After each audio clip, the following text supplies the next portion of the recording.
Yeah, Avtar Meher Baba ki jai. Jai. Yes, I just started recording. Um, we can start with the message.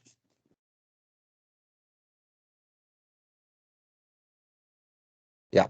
Uh, Ashok ji, over to you. Jai Baba. Jai Baba. Avatar Meher Baba ki Jai. My wish. The lover has to keep the wish of the beloved. My wish for my lovers is as follows. 1.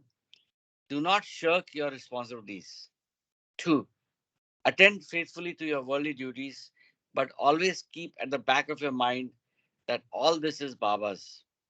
3. When you feel happy, think, Baba wants me to be happy. When you suffer, think, Baba wants me to suffer. 4. Be resigned to every situation and think honestly and sincerely. Baba has placed me in this situation. 5. With the understanding that Baba is in everyone, try to help and serve others. 6. I say with my divine authority to each and all that whosoever takes my name at the time of breathing his last comes to me. So do not forget to remember me in your last moments. Unless you start remembering me from now on, it will be difficult to remember me when your end approaches. You should start practicing from now on. Even if you take my name only once every day, you will not forget to remember me in your dying moments. Avatar Meher Baba ki jai. Over to you, Karthik. Jai Baba. Thank you. Thank you so much. I hope all of you had a great week. Um, let's continue from where we left off with the Avatar. So we heard the personal account of how she heard of Baba, what is her background, what business, what line of business, what family background she enjoyed about uh, Jean, and that's where I mean it's barely begun, right? So, but it has obviously teased our interest, and we are keen to continue to see and explore this book more. Any thoughts before I get started?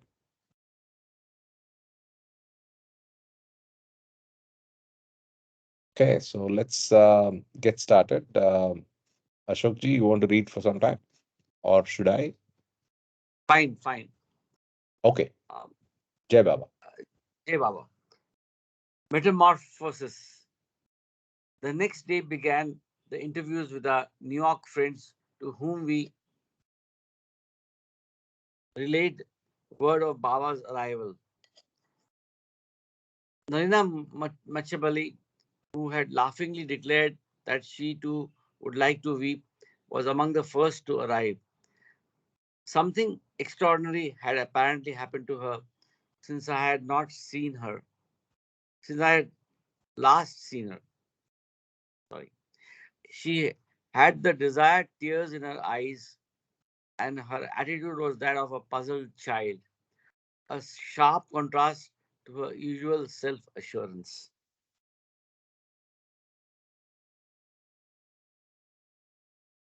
Tell me about him, she whispered as I led her into the living room. You will see for yourself in a few moments. But what has happened to you? I asked. She then she then told me that ever since the moment Baba's feet had touched the shores of America, she had done nothing but weep. She had been compelled to cancel all of her social engagements. The whole horror of sophistication was replaced by childlike wonder. Then word came that Baba could see her. About 10 minutes later, Malcolm happened to be passing the stairs that led to Baba's room. He saw Norina on her way in what seemed like a state of profound agitation, holding on to the banister to steady herself. He ran up to give her his supporting arm and assisted her to the living room where she fell into my arms, weeping as if her heart were breaking in an ecstasy of pain. Another shell was being dissolved. As other friends began to arrive, I took Norina up to my room where she stayed for the day, resting on my bed. Every hour or so, Baba would go with me to my room and stay for a few moments to compose Norina with balm of his healing presence. Before she left that evening, he and he said he would like her to come on out every day during this stay at Harmon. Any comments or anybody wants to? Amazing, right? It's the fact that she experienced his presence from the time he touched the shores of the US and had this intense desire, I mean, intense crying and episodes of crying. Interesting. Absolutely, it's vibrations, divine vibrations. Yes, yes, yes. And again, Baba repeats that being childlike is always. It's being nearer to God. He mentioned. Can we just go up? He mentioned something about being childlike, or Was I know it's replaced by childlike wonder. yes, replaced by childlike wonder. Yeah. So, I mean, the vibrations, and only Baba can do such. Basically, a child is natural. It is not presupposing anything. That's what we should be actually. Child, like we cast people in the frame of our mind. He's like that. He's like that. And he's like that. But the child doesn't do that. He is the same with anyone. So I think that's something for us to learn from. Absolutely. Being childlike, Baba said, and not being childish. That was his message actually. So childlike simplicity, as we used to call it. Yeah, Baba. Jai Baba, yes. True, true, true. Okay. Norina had had considerable psychic experience in her life, and so it was but natural that her immediate reaction to the master should have had psychic implications. When on entering Baba's room, she saw him for the first time sitting on the low divan at the far end, white robed, cross legged. She was momentarily blinded by the intensity of the radiance that emanated from this person and which eclipsed the bright light of the sun that was streaming through the window. She staggered across the room with the help of one of her master's disciples and falling on her knees beside Baba pleaded, "Take me out of this. Oh, take me away from it all." Little had Narina suspected that when she said goodbye to me so lightly a few weeks before, that had only that not only would she weep, but Baba would become her revered spiritual master, and his unspoken God words would become her law. Nor did she know that for the next 3 years she would continue to go through the outer notions of her accustomed way of life while she was being prepared inwardly for the new one. Nor at the end of this period, her husband, Prince Machiavelli, would die and release her to devote all her time, all her substance, all her energies to the service of the Master. Penetrating the veils. In varying degrees, this experience of Narina's was duplicated many times during the 4 weeks of Baba's visit. Men as women, doctors, lawyers, psychiatrists, and hard headed, unemotional business executives found their way to that upper room. Some came out of curiosity, a few to pay homage, others perhaps to scoff, but without exception, they all remained to worship. There was, for example, the reaction of a renowned professor of Western philosophy, Dr. Kettner. Dr. Frederick Kettner, a man deeply read in the wisdom of East and West, and founder of the teaching known as biosophy. In the presence of Baba, he too fell to his knees and found himself unable to speak. He came from the room in a daze, his eyes glistening with tears. The experience of another man of intellectual background, LH, was outwardly less pronounced, but his testimony as an eminent psychologist is illuminating. Though his training had conditioned him in the purely scientific approach to human nature, he admitted to me that he had long felt the need for a deeper insight that afforded than that afforded by the rational mind. He felt in Baba this insight which he craved. He seemed to see through all veils, and from my short interview with him, I believe he is a guide who could help me to do likewise. Even a few minutes with Baba seemed to stir the inmost depths of every visitor and bring to the surface long concealed shadows as well as light. One poignant illustration of his power to uncover the hidden sin was the case of the mother whose daughter had been told she could remain with us after Baba's departure to help Malcolm with secretarial work in preparation for Baba's return visit in the spring. The daughter came dancing into the dining room one evening, just as we were sitting down to our dinner, and with shining eyes shared with us this glad news which Baba had just given her. We all rejoiced with her, except the mother, whose face clouded with dark emotion. There was no mistaking the symptoms. Her daughter had achieved a place in the family group which she had coveted in vain. Immediately after dinner, word came from Baba for all of us to meet him in his room. Only he who had sat at the table were witness to the minor tragedy that had been mutely enacted there, and none left the table. We all gathered around Baba and sat silently for a few minutes while he quietly twirled his small alphabet board. Suddenly he touched the mother's shoulder. Happy, he asked on his board. She started and turned to him, her astonished face. You know what I'm thinking, Baba? He nodded, looking deeply into her eyes. And you don't condemn me. Slow,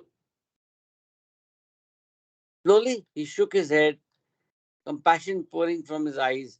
The next moment, she broke into a torrent of weeping and hid her face on his knees. The mother's shell had been pierced. In such simple, irresistible ways does Baba bring to light what modern psychologists call out shadow, the symbol of all that is repugnant and reprehensible in our unconscious psychic life which we all possess, but of which few of us are aware. Another dramatic event occurred when the principal parties to notorious feud met by chance at our house. For many months, there had been nothing but bitterness and recrimination between them, growing out of some widely noised financial manipulations of a well known metaphysical teacher in New York. I happened to be in the library when the wife of the teacher and his so chief opponents came face to face with each other prior to the interviews with Baba. They stopped in their tracks, their faces flushed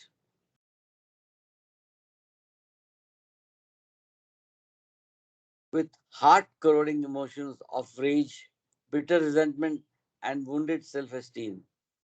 It was only the inhibitions of their civilized background that seemed to restrain them from flying at each other's hair and throats.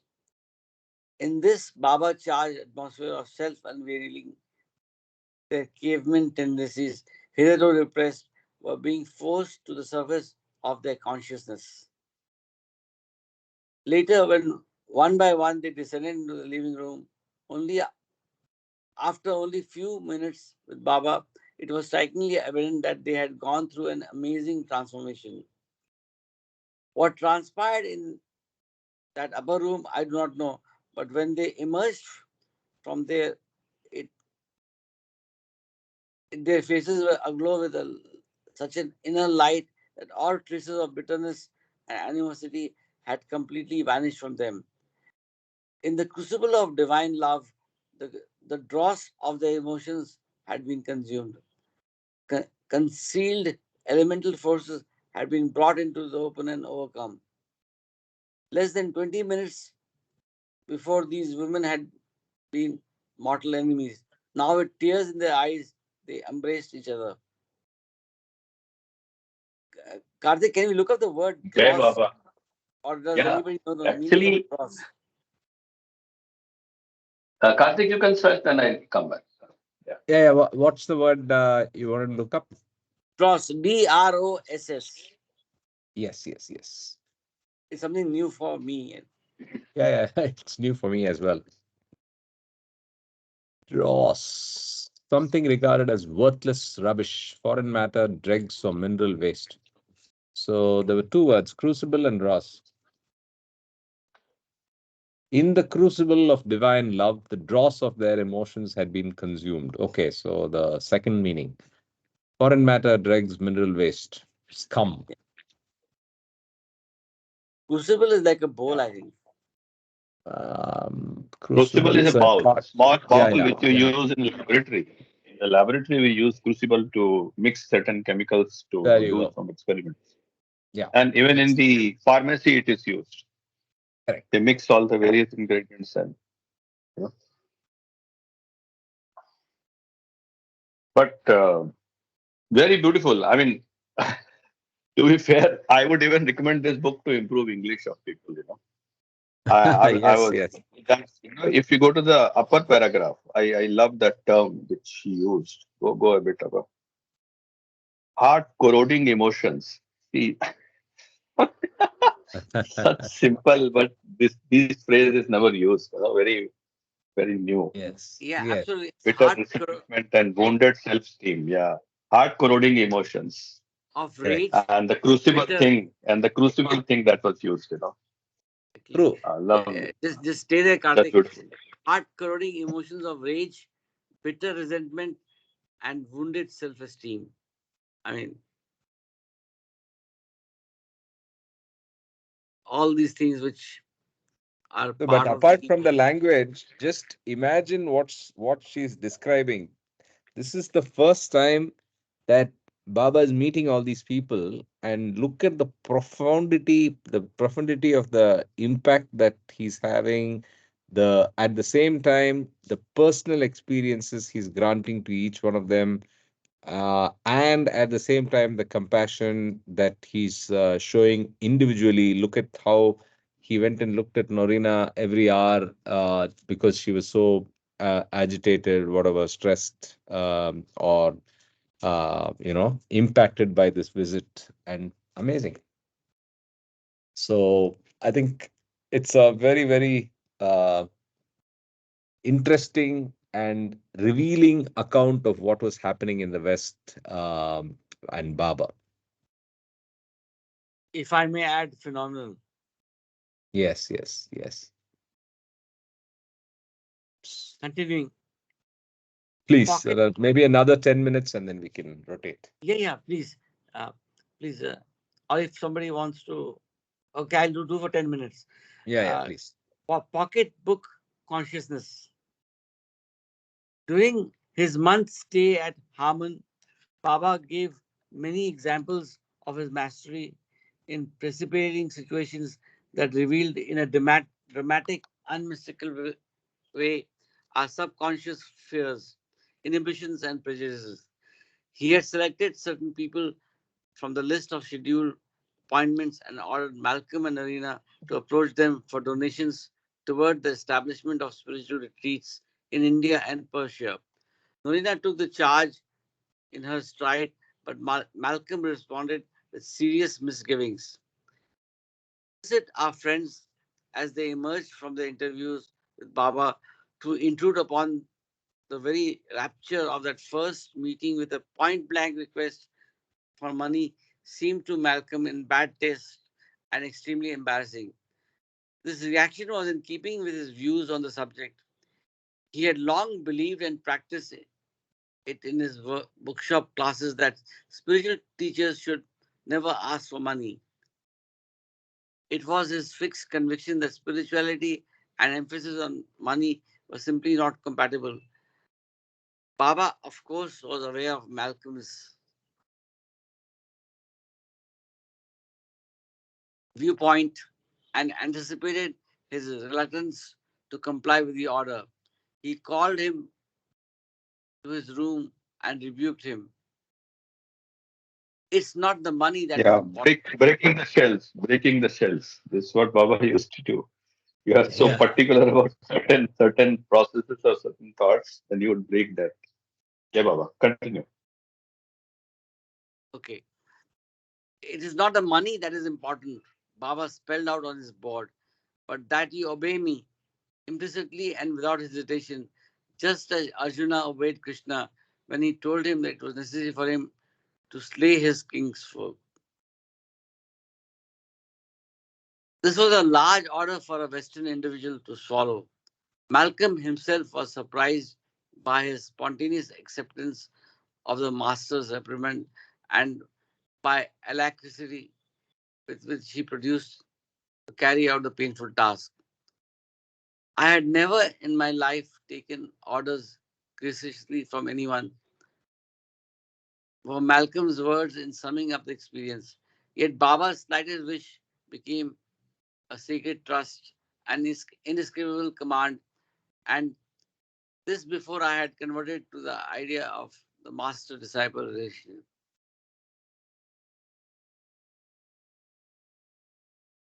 As part of this assignment, Malcolm was called upon to ask one of our house guests, a prominent theosophical lecturer, if on returning to his home in the West, he would undertake to raise money for Baba's work. This our guest flatly refused to do. For too many years, he had shared Malcolm's viewpoint, and he was not disposed to change it. Before anyone had a chance to relate the incident to Baba, he summoned me to his room and feigned deep sorrow that our friend should so misinterpret a request as to imply that he, Baba, cared a pinhead about money. I remarked that our friend's reaction was not illogical since Baba had been placing considerable emphasis upon money. Looking at me a little sadly, he pointed out that whether he asked for money or he did not ask for it, our friend should have known that he had no personal interest in material things. That money in itself is neither good or so. I think it should be or bad or neither good nor bad. But one's attitude toward it had made it makes it so. In the West, especially in America, money has become polluted because of the unreal value which people place upon it. It is this destructive misvaluation which must be changed. I felt the integrity of Baba's statements. From my first meeting with him, I had been aware of his utter detachment from all things mundane. During my subsequent, more intimate association with Baba, I learned that he possesses nothing for himself, not so much as a penny of his own. Whatever money is given to Baba is used for the current requirements of his work or placed in trust fund for the need of its larger aspects, which are universal in scope. Out of this fund, among the other things, Baba provides the means of livelihood for hundreds of destitute Indian families within the sphere of his immediate influence, who are unable to obtain sufficient work to make ends meet. In times of acute distress, which under present conditions in India are frequent, Baba also distributes essential food and clothing to tons of thousands of every physical need of the Indian men and women who have been accepted by him as disciples, in accordance with the age old tradition of perfect masters in the East. Even strictly personal gifts are either given away by Baba or shared with others. The only thing to which I have ever seen him appear to be remotely attached is a threadbare coat so patched and worn that its original material is scarcely perceptible. And even this, I believe, is dear to him only because of his sagging of the sagging pockets, which for years have bulged with loving letters of his devotees. Once during his visit, Baba expressed a desire to motor through New York's financial district. It happened to be a Sunday. As we drove through the narrow canyons converging on Wall Street, now like a quiet, deserted ghost town, we looked up at the solid and impressive banking houses and empty stock exchange, in which on weekdays the powerful emotions of greed and fear are so rampant. How ephemeral and unreal this money madness is, I thought. The next moment, Baba smiled at me and indicated as he pointed to the buildings. It is all a bubble, so easy to prick. But our theosophical friend had not yet learned that secret, nor was he evidently destined in his life to learn it.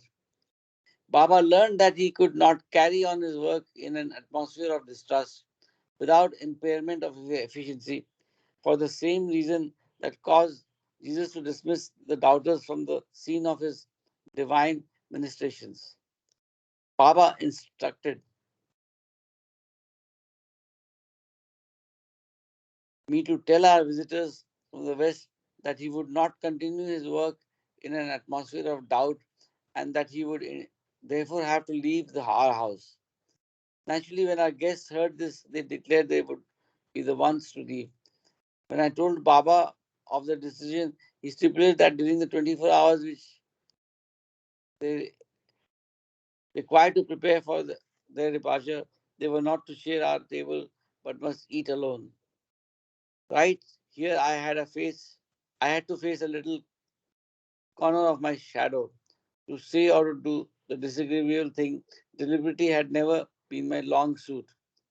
I liked harmony too well. I liked people to like me. I feared the displeasure. My reluctance to say the drastic but sometimes necessary thing was, of course, reverting to my childhood pattern of seeking the approval of my superiors. With this unerring instinct, Baba had put his finger on this weak spot in my character and had contrived a situation which would compel me to face and transcend it.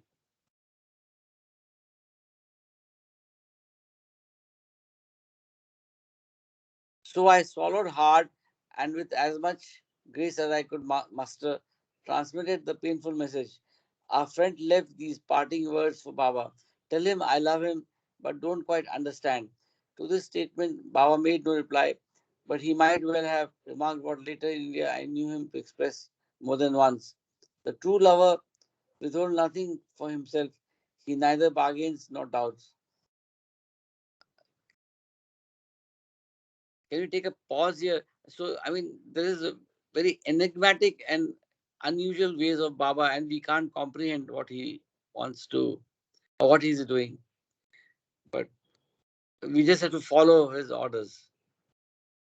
Yeah, but also it's so intense and personalized with these people because many of them I think ended up being very, very important threads or important people in the West for Baba in the long term, right? So he's obviously working through them, getting them to, as it said in the book, and as Sanjay said, break the shells and get them aligned and in his truly embracing his path, right? Yeah, yeah. Very true. In the initial stages, yes. I mean, he did a lot of, I mean, groundwork, and it's also amazing how the East and West, you know, the thread between the East and the West, and how both worlds have to come together. Yeah, I think No, Meher this Baba's one of the differentiators has been to bring the East and West together, which none of the earlier avatars did. Fair point. Correct. A very nice point. no. Apart from this, our own or maybe my own experience in the initial period when Baba came into our life, we experienced all these things. So in bits and pieces, and then settled on a course later. So this may be the experience everyone goes through because we are all attached to our environment, our grass things and other things.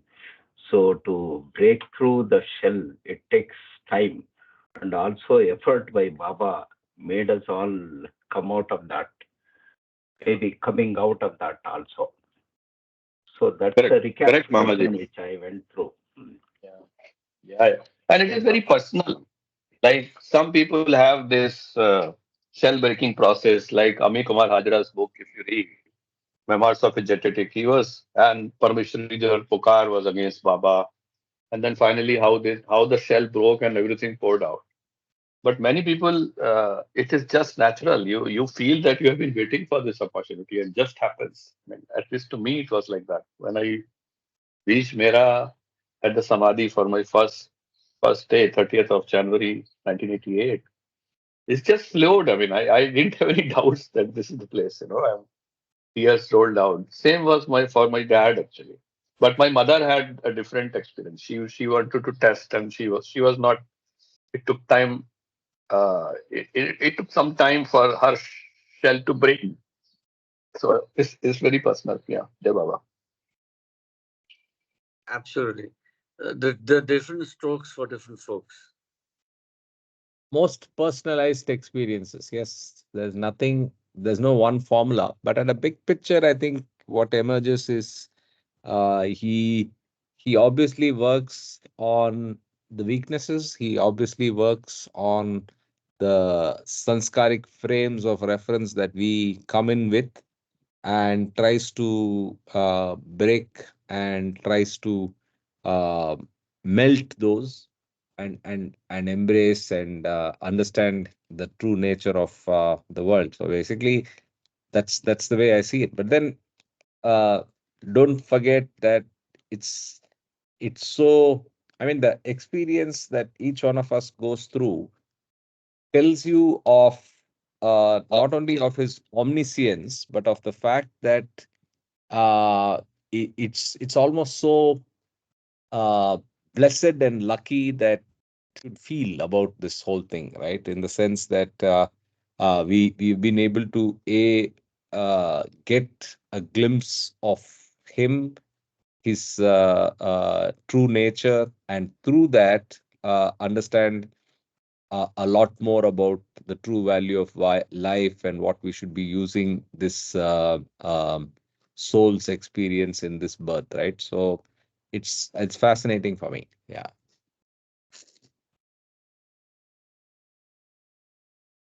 Okay, So, so um, so yeah, I I just, can read from here if yeah, you want. please, please, Yeah. please. Okay. All right. So we start from here. This memorable episode was the first in which Baba's technique had vividly brought home to me how fatally the egoistic intellect, with its preconceived opinions and prejudices, can block the way to deep spiritual insight. Many times since, however, have I witnessed reenactments of this same drama. There are many people who are not ready for Baba. To my knowledge, more have turned against him for this one reason than for any other. The the unprecedented things which Baba so often says or does are inexplicable to the spiritually unready and often outrage the intellect, which, according to Baba, is the co partner of the ego. For men, particularly, the higher standards of value are generally determined by the intellect. And since the most drastic aspect of Baba's spiritual technique has for its object the elimination of the ego, it naturally follows that its close partner, the intellect, is considerably perturbed. Inevitably, a major conflict is aroused in those who are not yet willing to surrender their egoistic opinions and values. Wow. Beautiful. A Beautiful. beautiful, beautiful, Yeah, beautiful paragraph and intellectual partner of ego, co-partner of ego. But the correct. whole paragraph itself is very beautifully written. And Something. Actually, this is in a way she's projecting on her own consciousness. These are some of the Jean Adriel challenges, and I don't know whether I did. I haven't. I don't know if it mentioned in introduction or not, but her, and the husband Malcolm Schloss, they left Baba for a while. Um, I mean, I can talk about it later what the reason was, but well, they encountered some huge sufferings and stuff. But when she talks about people are trying to understand him with intellect and they leave him because they're not ready and stuff, part of it is her own life too. That's all. Right, wow, right. interesting. So I'm not sure if that is covered in this book or it was something that happened before the publication of it, but we'll find out. Very Yeah. interesting. And yeah, beautiful paragraph. I agree with everybody's comments. Revelation. At first, Malcolm's dearly held convictions stood in the way of his wholehearted yielding to Baba's divine influence. Gradually, however, he found himself relinquishing one after another his most prized prejudices. Can you read this again, please? At first, a little bit. It's Sure. a long At, sentence. yeah. At first, Malcolm's dearly held convictions stood in the way of his wholehearted yielding to Baba's divine influence. Gradually, however, he found himself relinquishing one after another his most prized prejudices. I was not seeking a master, are his own words. I did not wish to become a disciple. Yet there, as our guest, was a man who claimed to be a supreme master, an incarnation of divinity, a Jesus, a Krishna, a Buddha, and who, moreover, every moment of the day and night was proving his mastery, was establishing his claim.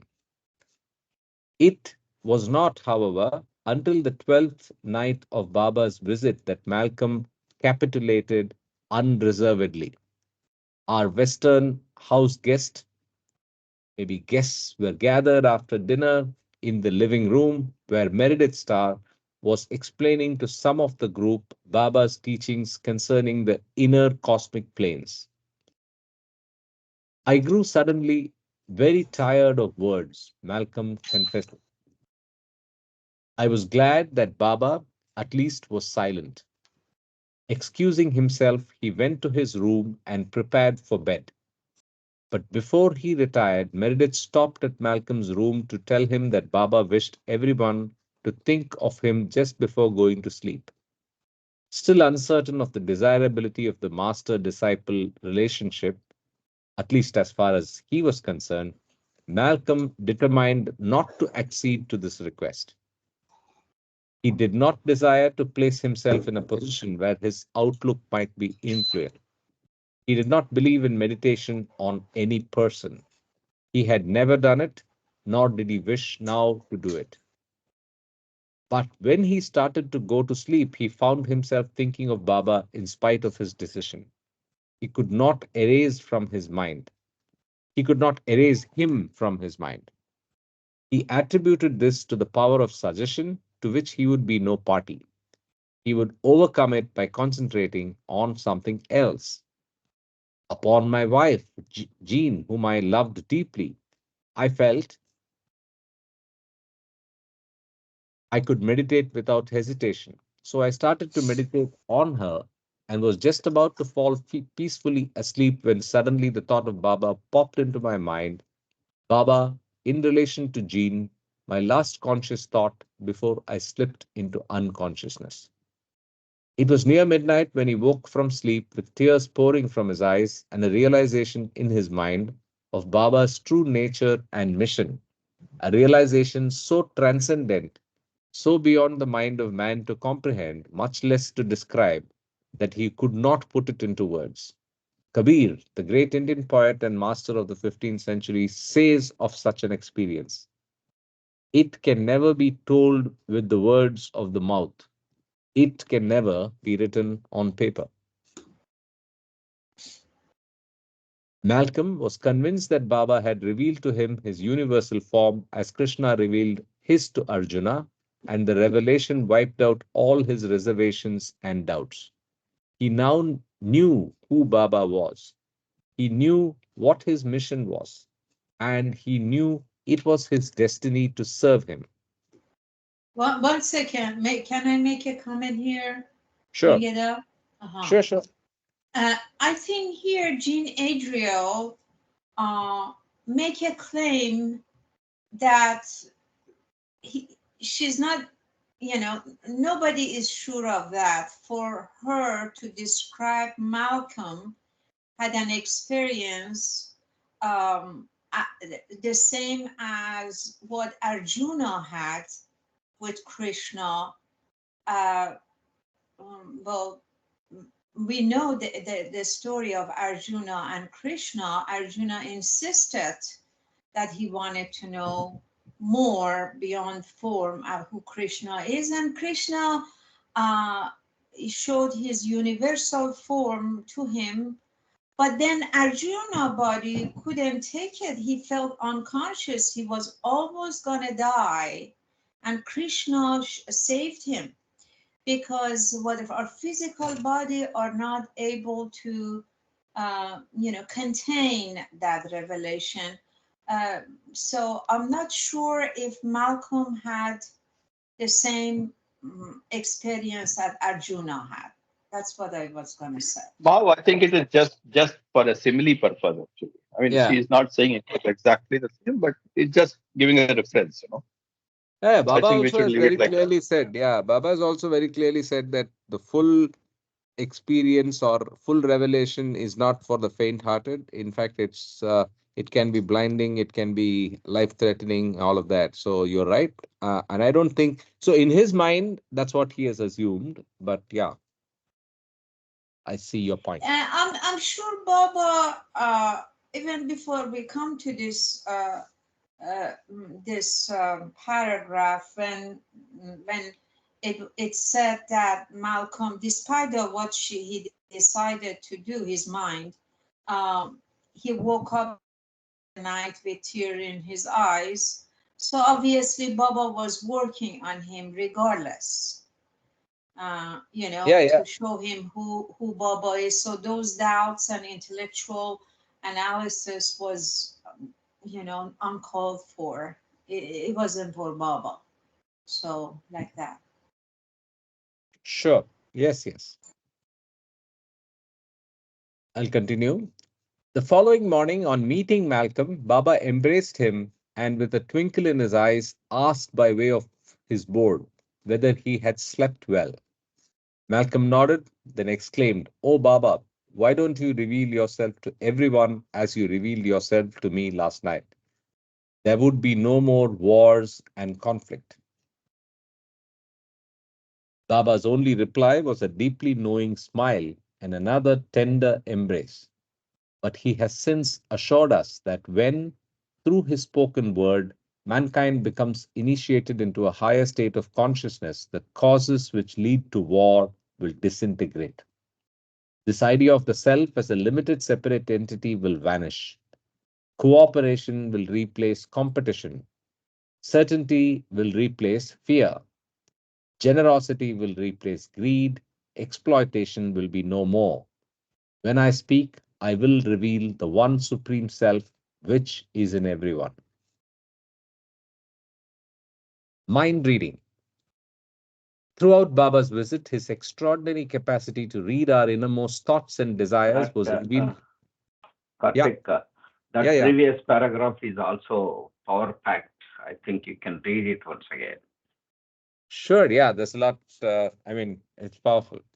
Baba's only reply was a deeply knowing smile and another tender embrace. But he has since assured us that when, through his spoken word, mankind becomes initiated into a higher state of consciousness, the causes which lead to war will disintegrate. This idea of the self as a limited, separate entity will vanish. Cooperation will replace competition. Certainty will replace fear. Generosity will replace greed. Exploitation will be no more. When I speak, I will reveal the one supreme self which is in everyone. Yes. This is for the mankind to get it In through his spoken words, which are available with us right now. or the Only. breaking of his silence, which is so enigmatic, Yes. we don't know. Yeah. Mind reading. Throughout Baba's visit, his extraordinary capacity to read our innermost thoughts and desires was revealed to us countless numbers of times. Perhaps no incident better illustrates the supranormal quality of Baba's mind than the experience of a friend of ours who came for his interview with the master. Harry Barnhart had from childhood possessed the faculty of accurately reading people's minds. To meet, to meet a master and read his mind would no doubt be a unique experience. So it proved to be. To our friend's amazement, he could read nothing, intensely though he tried. He had the peculiar sensation that Baba's mind was an absolute blank. There seemed to be nothing there to read. Yet, all through the interview, he explained to us later, I knew that Baba was reading my every thought and feeling. When that evening we spoke to Baba about this, his answer was, I have no mind in the customary sense of the word, only a universal mind, which to read requires a universal mind. When Chanji, Baba's secretary, heard of this experience, he told us of the Indian lawyer who had come with a number of questions which he wished Baba to answer. Glancing at the secretary who had taken him to Baba's presence, the lawyer pleaded that his questions were of very personal nature and requested that he might be allowed to ask them privately. So Baba told him to sit at the far end of the room and write them down on a slate. Then Baba requested another slate. When the man had finished his list of questions and took his slate over to the master, Baba in turn handed him his own slate. A look of amazement spread over the lawyer's countenance as he looked at the blackboard. White against it were the answers to all his questions in the order in which he had written them down. Baba had recorded his answers at the same time as the man was engrossed in writing out his questions. Wow. Garment of flesh and blood. Toward the end of the master's visit, I was present at an interview in the course of which a doubting Thomas, steeped in intellectual theories about higher states of consciousness, tried to explain to Baba why he could not agree with those who had come to regard him as a God realized master. How can your mind be infinite? He argued. You are limited to the form which you use as Baba, just as I am limited to mine. Your very use of I and my, you and your, denotes your sense of separateness. He was unaware, of course, that he was projecting upon the master the limitations of his own consciousness.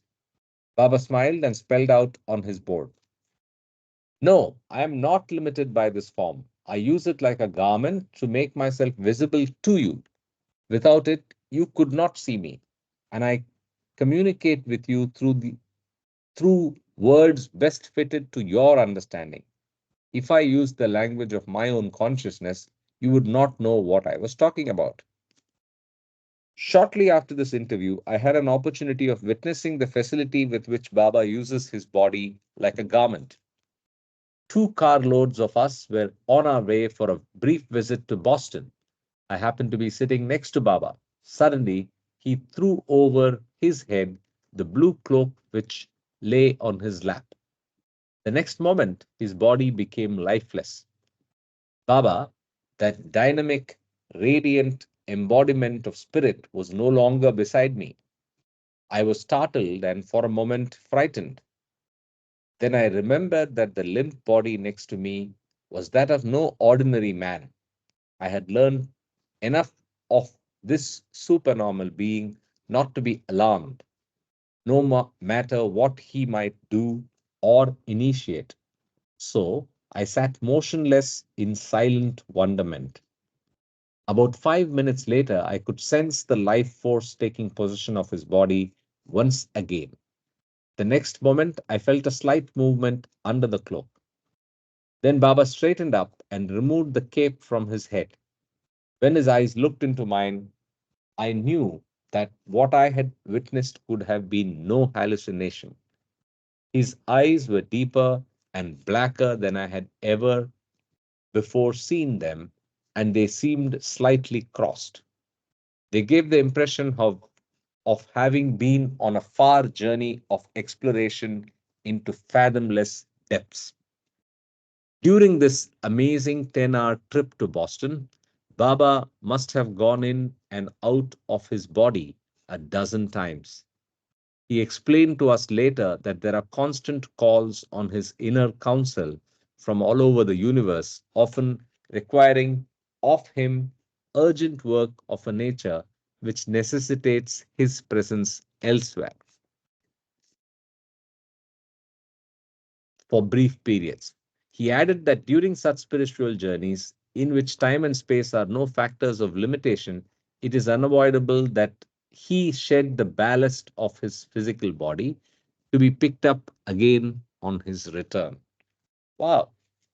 We have not encountered this anywhere else in the experiences, right? Baba doing this has not been, I have not come across this Yes, yes, being yes. recounted Very anywhere. unique with her. Yeah, Yes. yeah. Yeah. So this is basically leaving the physical form, traveling, and then coming back to the physical form. And he has done it multiple times, as per the claim by Jean in that 10-hour trip to Boston from New York. So very interesting. Very interesting also is in the 1930s, it took 10 hours from New York to Boston.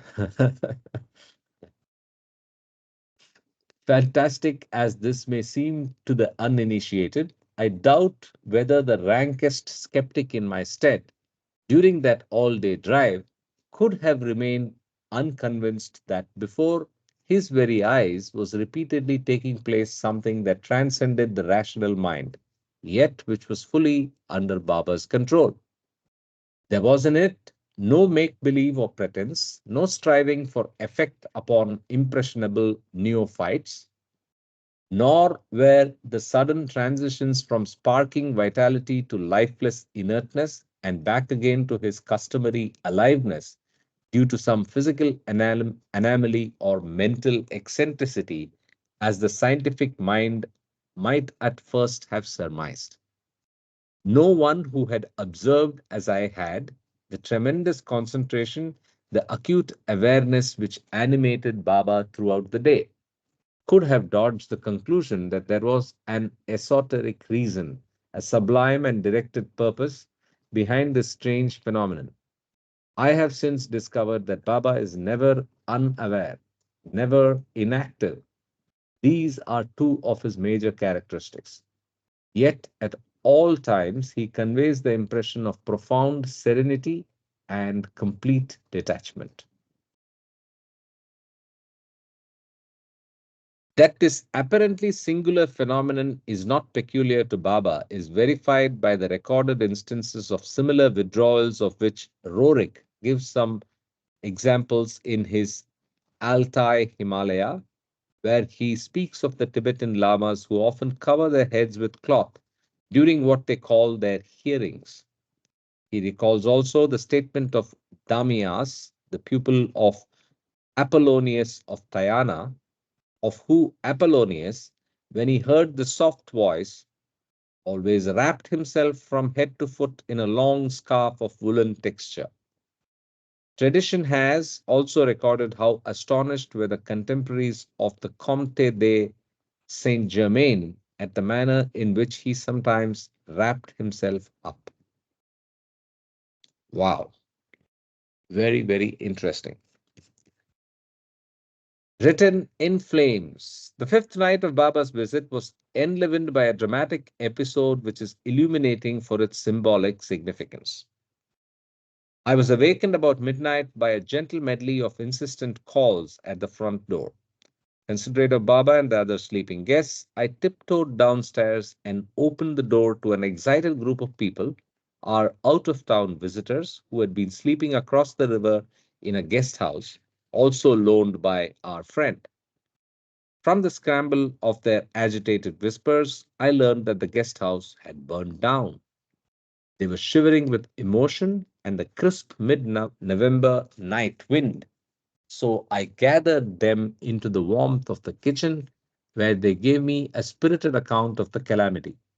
The caretaker, it appeared, had left the lower door open after piling the furnace high with coal. This had intensified the draught and caused the flames to ascend through the floor register of the central hall, ignite carpets and curtains, and within a few minutes set the whole house on fire. This happened after they had all retired, and though the wildly spreading flames left the occupants of the guest house barely time to save their lives, miraculously they all escaped without harm.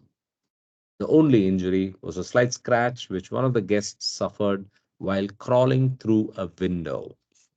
Greatly relieved, I rummaged through the house to improvise overnight accommodations for the victims of the fire, which happily I contrived without rousing our sleeping guests. When I related the eventful experience to Baba the next morning, he showed no surprise, merely asked, "There was no one injured?" When I assured him that all the guests had escaped without injury, he then asked, "Will our hostess suffer financial loss?" On the contrary, I told him, "It so happens that she is in greater need of money than of the guest house and will benefit by the cash which the insurance company will pay her." Baba seemed very pleased and summed up for us the significance of the event. "Since no one will suffer severely through this experience, we should rejoice that it happened. It is a good symbol. Those who lost their few belongings through the fire will begin a new life. Those who manage to save their possessions will have to wait a while for their new beginning." And thus, to the letter, has it since proven to be. Farewell to ecstasy. Exactly 1 month after the day of his arrival, Baba left America for Europe and India. It had been a month of deep inner experience for hundreds of people, particularly for those of us fortunate to have lived under the same roof with the Master. For us, it was like the agape of the early Christians, a continual love feast in which all the daily problems and frictions were mysteriously resolved by the power of the divine love which emanated ceaselessly and spontaneously from Baba, and in which we all shared. With heavy hearts, we bade farewell to Baba. Yet, as I look back over the years during which these painful separations from Baba occurred again and again, I see that they have been quite as necessary as the joyous meetings. In the early days of our association with Baba, they were essential for some of us if we were to remain in our physical bodies, because protracted close contact with the Master so quickens the vibratory rate of his disciples that until their bodies become gradually attuned to it, they are apt to suffer the effect of the swifter current.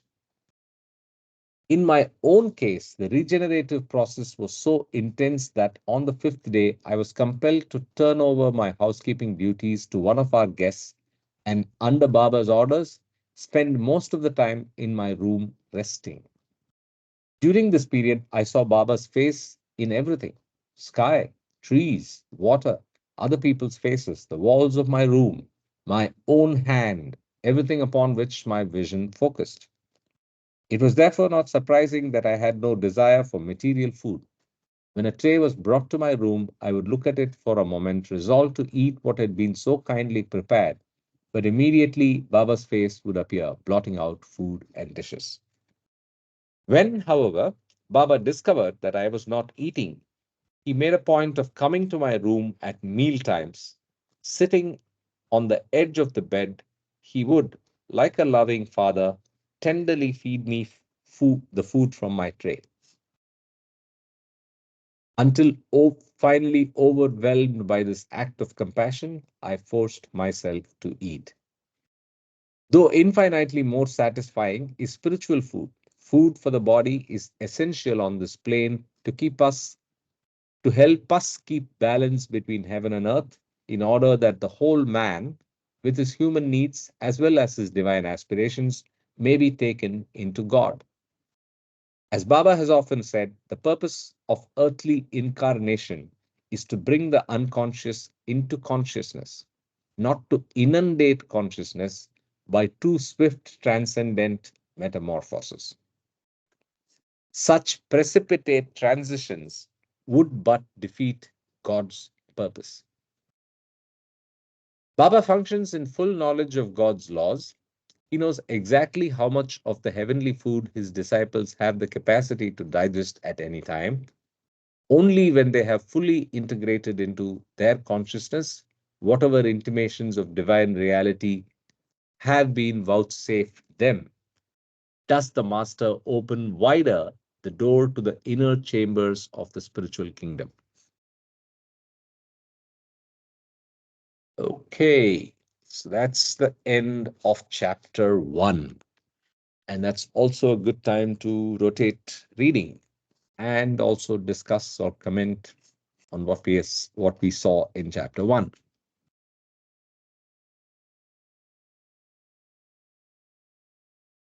Okay, any volunteers for reading? I can actually make a few comments. Sure. Kartik. Sure, go ahead. Yeah. You know, I now have a dual feeling, but that's just me. And I now have a dual feeling about Jean Adriel. Well, it's probably too early for me to even. I don't want to judge, but to even think about it. But you know, throughout all this, which I really appreciated, I think you know, the whole time that she was describing some of the glimpses of how she sees God in action, basically. Um, you know, now I know that God, Baba always said, God is not to be understood, God is to be lived. So we really cannot understand, even if we sit next to Baba, we can, with our limited mind, with our false mind, we really cannot understand what God is doing. Because like that body that we see, Baba says, is just like a garment I'm wearing so you can see me, otherwise you won't be able to. He just said it.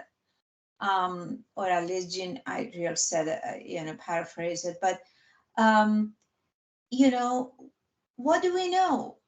what do we know when Baba is sitting next to us? What is he doing? Is he going to the inner plane of consciousness? He's coming back, he's going again, he's coming back.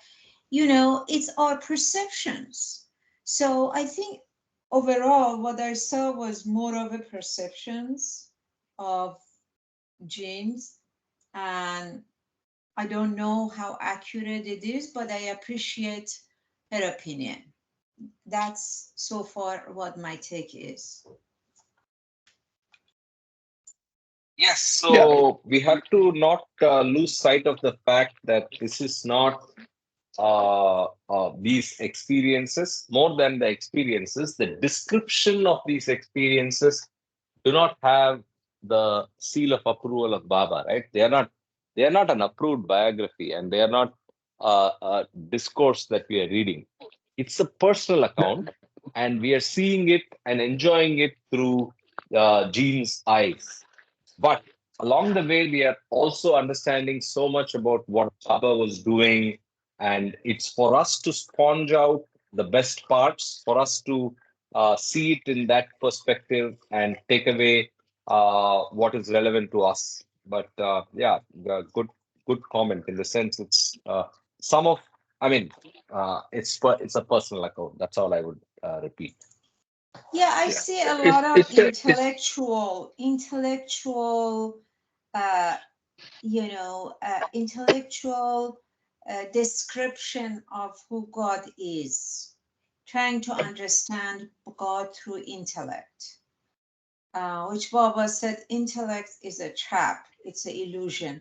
But again, Oh, partner B. this is nothing to undermine her. Obviously, she was close to Baba, and that's not, I'm just commenting of how I feel about it. That doesn't mean that I'm right about it, but this is how I feel about it, like that.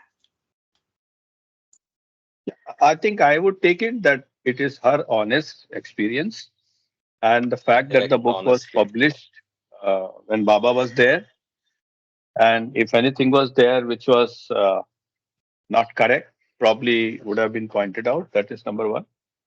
Other thing is the out of body experience and these things. Baba himself has said the message that came in this reading also, that I have so many people to be taken care of. So there must be something like that which we are not aware. And that fact that Baba was in deep seclusion many times, and when he came out, he was perspiring, because so much of universal work. But these are the things we just know as an information, because there is hardly anything we can, learn it or experience it or what it could be. So Yeah. we should, as aspirants, we just leave it like that as information. That's it. For us, there is Yeah, nothing, it's more of an take away. information, but yeah, Yeah, but I you mean, don't for us, see there's nothing to take away. Mandalis. Yeah, you Yeah, don't see Mandalis who lived with him or were in yeah. close, I mean, who had a role in this advent to, explain things like that. But again, we only read one chapter, so we should continue. Just wanted to add one more thing here. This is what I've heard from my grandfather. So even when Baba was in those sahwas with people, when he's sitting on the chair, constantly his 10 fingers are moving. They would not be static, as if he was communicating with external worlds unknown to us. Correct. Yeah. That's correct. Yeah, Yes, so we so see it in describing videos. Yeah, it, it's shown actually in Baba movies. I mean, we Yeah. witnessed it, particularly in East West Gathering ones or other Sahavas. Baba's finger constantly is moving. Yes, Mm. yeah. Anyway, I Oh, think I yeah. talked too much about Jane Adriel. Anyway,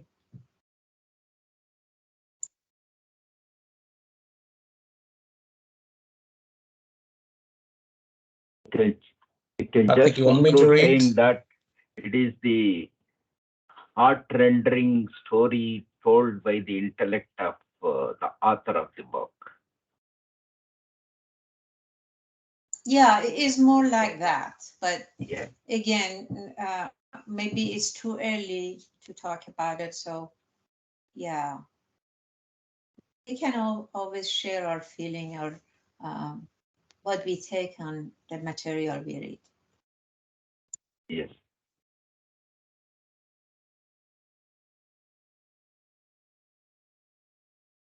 Okay, Karthik, you want me to read further? If,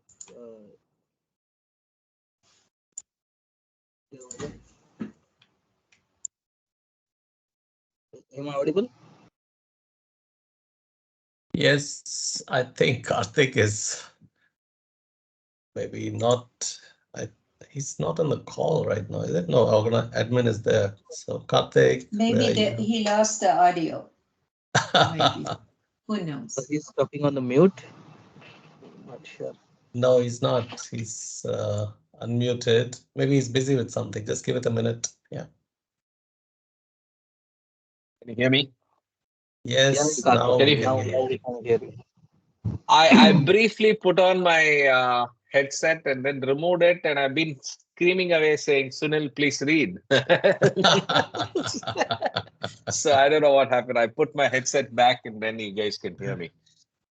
That's okay. Teams and its funny stuff. Yeah, please, Sunil, go ahead.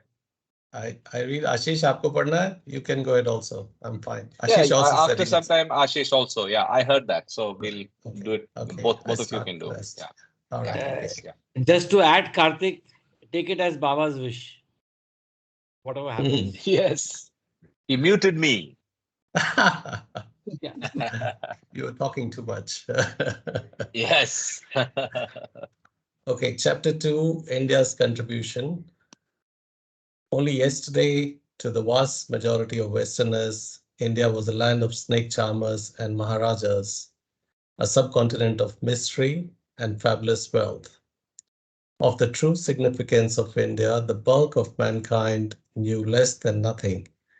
Nor did it ever occur to the average man that the 400 million people of India might have an important role to play in the destiny of humanity.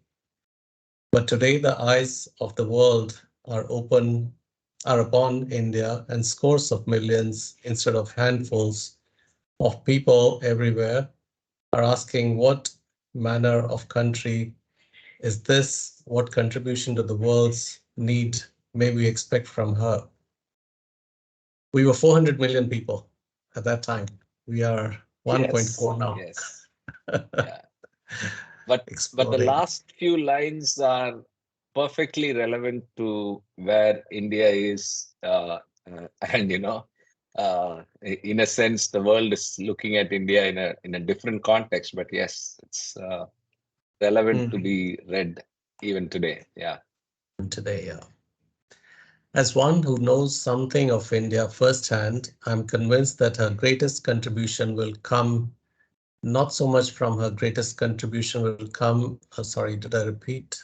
I'll repeat again. As one who knows something of India firsthand, I'm convinced that her greatest contribution will come not so much from her greatest contribution, will come not so much from her potential wealth and manpower, as from her spiritually illuminated souls, her godmen, who have the capacity to effect for humanity the soul quickening it so desperately needs if civilization is not utterly to perish from this earth.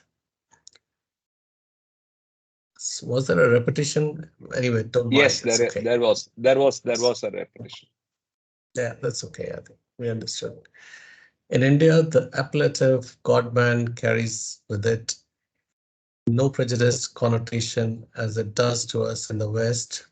For us, conditioned as we are by Christianity, there is but one God-man, our great master Jesus.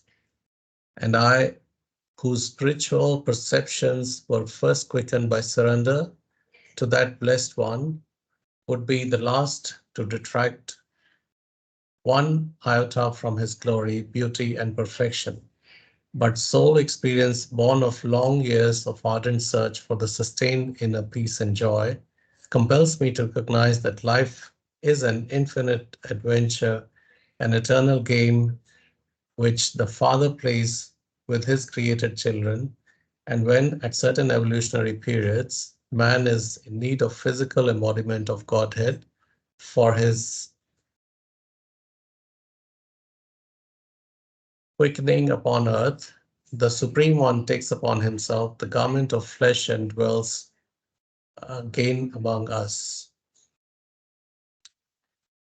To the cultured Indian, this is a self-evident truth.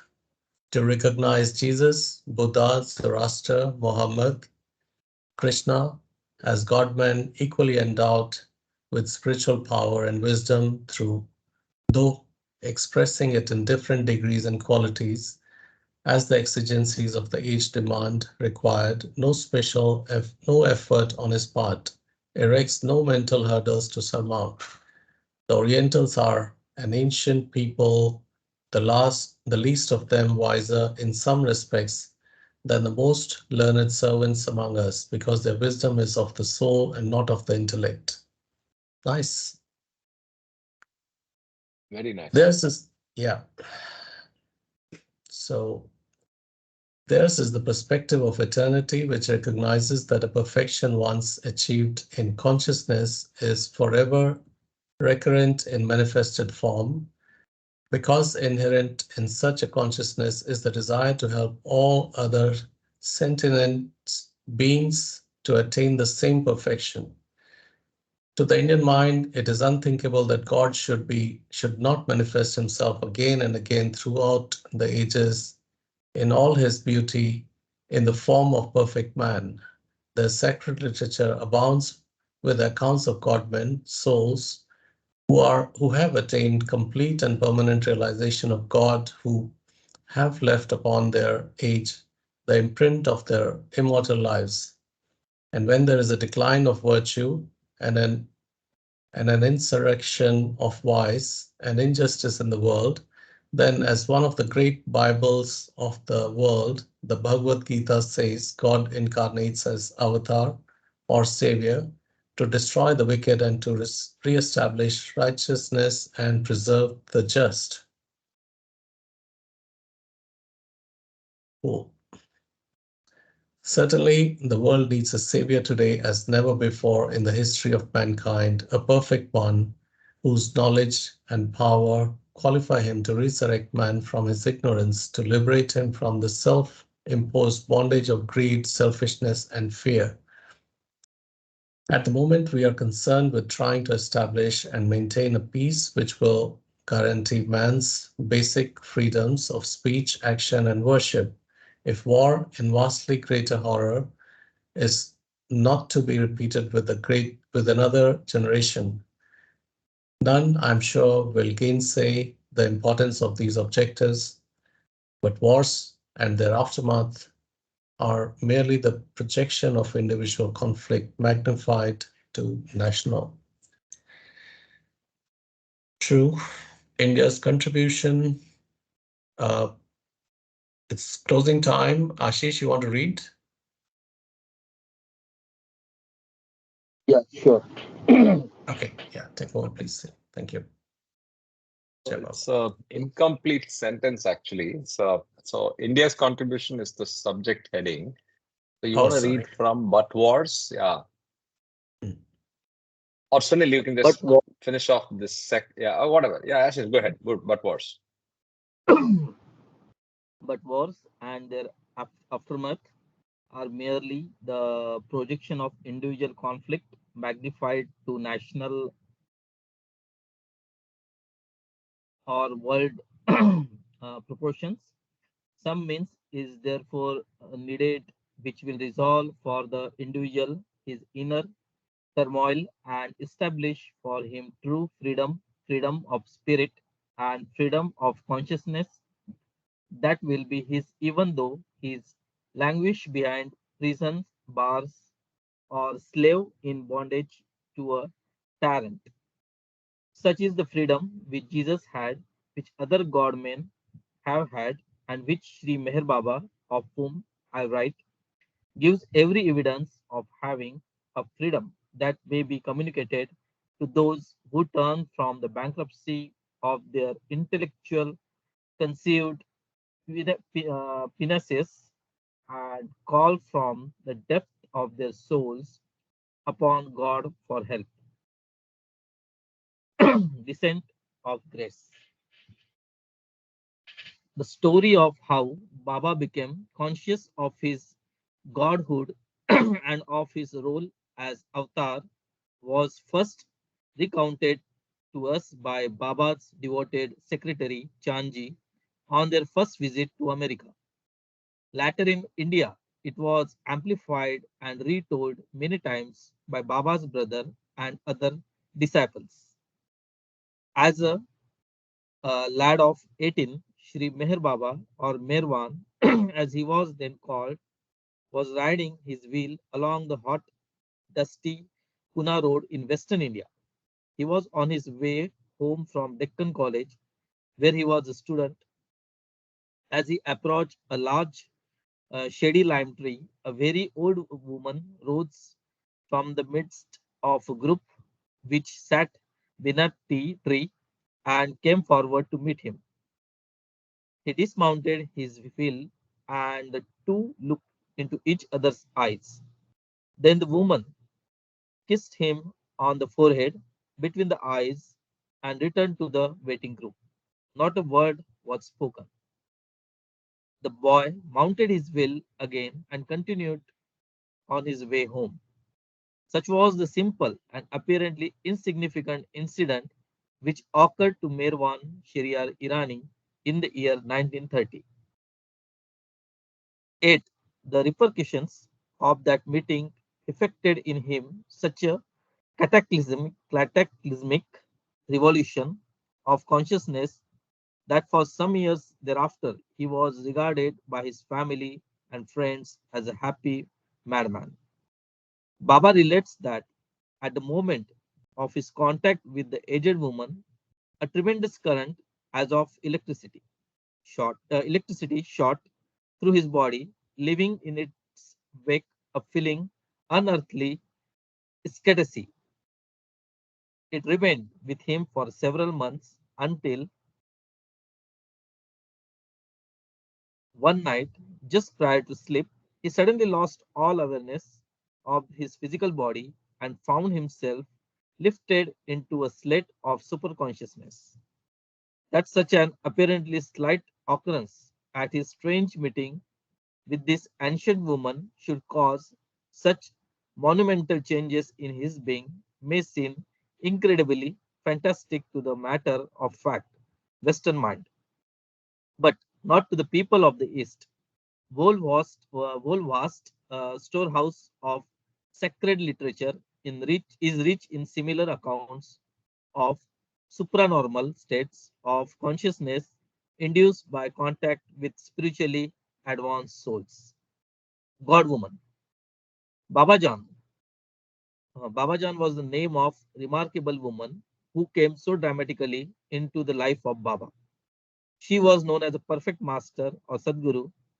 In the East, this appellation refers to the few rare human beings whose consciousness has transcended the finite boundaries of the limited self, their minds being merged with the universal mind of God. They are completely conscious of the unconscious, but without loss of awareness and mastery of the physical body. Perfect masters function in outer respect as normal men and women, while at the same time they enjoy inwardly all prerogative and responsibilities of godhood. Babajan is one of the few known examples of perfect mastership in a woman. According to Sufi tradition, Babajan's manifestation of spiritual perfection in a female body symbolizes the end of the old world order and heralds the beginning of the new age in which woman will take her place beside man in bringing about the transformation of consciousness which will elevate the feminine principle of life, the heart, to its rightful place of preeminence. Babajan was born in Afghanistan of well-to-do aristocratic Mohammedan parentage. Her maiden name was Gulrukh, in bracket rose face, which name she well merited, for even in extreme old age, her complexion was clear as a young girl's. Her training followed the pattern of the Afghan Mohammedan nobility. At very early age, she had learned the Korean by heart. Sorry, the Quran. Quran. She had learned the Quran by heart and later learned to speak and read Arabic, Persian, and Indian dialects of Pashto, and Urdu. Unlike most young girls of her age and background, she found her greatest joy in meditation and solitude, such to charge in of her parents. From their point of view, it was unthinkable that the girl of her caste, tradition, and beauty should not fulfill her function as woman through the only avenue which they knew to be open to woman marriage and motherhood. The inner bliss, however, which is which this unique girl derived from her way of life, made her unalterably opposed to her parents' traditional desire. Gulrukh had made her decision. Marriage was not for her, but her parents were persistent, and when they tried to force her into unwanted alliance, she made her escape to Peshawar, India, and later to Rawalpindi. For a young girl of her background, brought up in the strict seclusion of the Parda tradition, this was an unpresent, unpresented, unpresent, unpresented, and no small undertaking.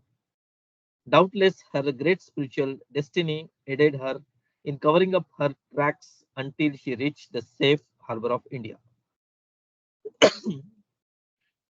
Here, she continued her life of spiritual aspiration through prolonged meditation and fasting until at length she was guided to a Hindu master who initiated her into the spiritual path. For nearly 17 months following this initiation, she imposed upon herself severe spiritual austerities in the seclusion of a mountain cave. At the age of 37, she was guided to a Mohammedan master who put an end to her spiritual struggles by freeing her from illusion of separation from God. She knew, however, that a further adjustment in her consciousness had to take place. The realization of her godhood must be perfectly balanced with her physical consciousness if she were to fulfill her inwardly revealed function of becoming the leading perfect master of her time, destined to awaken the avatar of the new age to his God ordained mission, and to relinquish to him her spiritual leadership. For this final step in consciousness, he was led back to the Hindu master who had first guided her. Through his ministration, she achieved the ultimate in consciousness and subsequently become the head of the spiritual hierarchy of her day.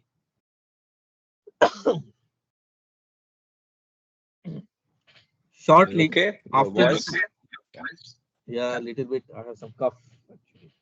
Okay, okay. 1 second. How big is it? Yeah. Let's finish this God woman. So it's 1.5 page. Yeah, yeah. Shortly Shortly after. after this Yeah. supreme attainment, she traveled from one end of India to the other, staying at one period of time in the Punjab in northern India. While there, she was heard one day during divine ecstasy to declare that she was God. To the Orthodox zealots of the Punjab, this was rank Femi. In their age, they had her buried alive. Through her In their suprananormal power, rage, in their rage, they had her buried alive. So yeah, this, buried alive. the yeah, Yeah, yeah, yeah. yeah. One story I heard about something from the Afghanistan, Rubina. What was her name? That was also Rabia, related to huh? Rabia. Ramia, right? I think uh, Rabia. Rabia. I think her previous Yeah, form previous was life. Yeah, previous life was Oh, Rabia. previous. Correct. uh, Through her supranormal powers, which all God realized masters possess, but which is beyond the rational mind to comprehend, she managed to escape and some years later took up her abode in Pune, 120 miles southeast of Bombay. It was here that some soldiers of the Baluchi regiment were stunned with amazement to find the woman they had buried alive years before, sitting under a large tree, very much resurrected and surrounded by her devotees. Overawed by her spiritual magnitude in the presence of some Babajan's disciples, they prostrated themselves reverently before her and later recounted their part in her burial to bystanders. As a result of this incident, the fame of her sainthood spread far and wide. One of Baba's woman disciples who I had the think privilege of let Ashish, maybe we stop here. It's quite a bit to complete. So we stop here and discuss a bit and wrap up before we I mean, let's stop here. So I think it's beautiful to read a little about Hazrat Baba Jan. So basically, she was buried alive. So she was buried alive because she claimed to be God. She escaped from that and walked all the way. And that's the story. It's fascinating. And escaped, reached Bombay, and then waited patiently for Meherwan. So fascinating story every time I read about it. Pune, Pune. Pune, yeah, in Pune, Pune. yeah. Yeah, She yeah, was actually coming from a very wealthy family, extremely wealthy they were. Hmm. And Hmm. at that time, Baluchistan, where she was Baluchi, um, was part of Afghanistan, but now Baluchistan is part of Iran. So now everything like India and Pakistan, how things got, divided. Same here. Um, but yeah, they Okay. wanted her to get married, and that's why she had to escape. Yeah, very interesting.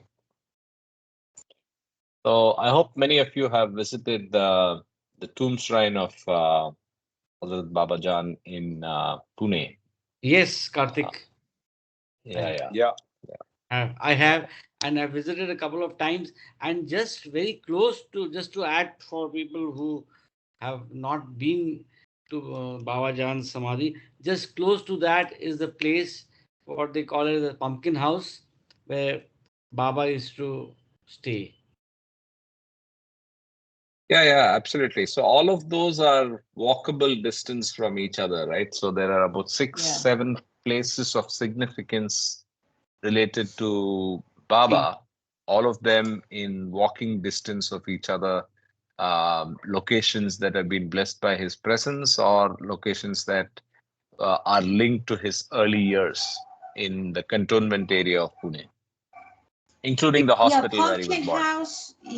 Pumpkin House was a house that Baba lived actually with his parents almost all his life.